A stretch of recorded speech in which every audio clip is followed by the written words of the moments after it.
അതെ, കളയം വരച്ചിരിക്കുന്ന ചിരട്ട എല്ലാ വീട്ടിലും ഉണ്ടാവില്ലേ? അത് അതിലെടുത്തോണ്ട് ഓടിപ്പോരെ, നമുക്ക് ഒരു അടിപൊളി തന്നെ മേക്ക് ഓവർ തന്നെ കൊടുക്കാം കേട്ടോ. Note the point. മഴയത്ത് ചീഞ്ഞളിഞ്ഞ് കിടക്കുന്ന ചിരട്ട എന്നെ പോലെ ആരും എടുത്തിട്ട് വരല്ലേ. അതിൻ്റെതായ ഫിനിഷിംഗ് കുറവ് നല്ല രീതിക്ക് ഉണ്ടാവും.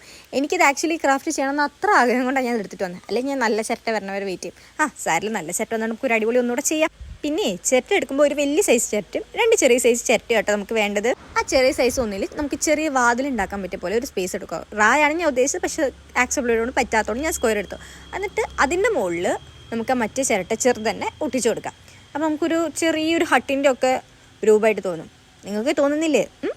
അപ്പം നമ്മുടെ ഹട്ട് റെഡി ആയി കഴിഞ്ഞാൽ അതങ്ങൾ മാറ്റി വെച്ചിട്ട് നമുക്ക് വലിയ ചിരട്ട എടുക്കാം. എന്നിട്ട് അതിൽ നല്ല മണൽ നിറച്ച് കൊടുക്കാം. മണ്ണ് നിറച്ച് കഴിഞ്ഞാൽ അതിൻ്റെ മുകളിൽ നമ്മുടെ ഹട്ടും പിന്നെ കുറച്ച് പായലും കുറച്ച് കുട്ടി കുട്ടി ചെടികളൊക്കെ വെച്ച് കൊടുത്താൽ നമ്മളൊരു ക്യൂട്ട് ഡെക്കോർ ഇവിടെ റെഡി ആവട്ടോ.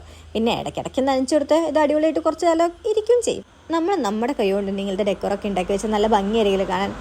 അപ്പോൾ എങ്ങനെയാണ്? ഇഷ്ടപ്പെട്ടാൽ ലൈക്കും ഷെയറും സബ്സ്ക്രൈബൊക്കെ ചെയ്ത് എന്നെ സപ്പോർട്ട് ചെയ്യണം കേട്ടോ. കൂടണേ, മറക്കല്ലേ. അപ്പോൾ ഓക്കെ, ബൈ.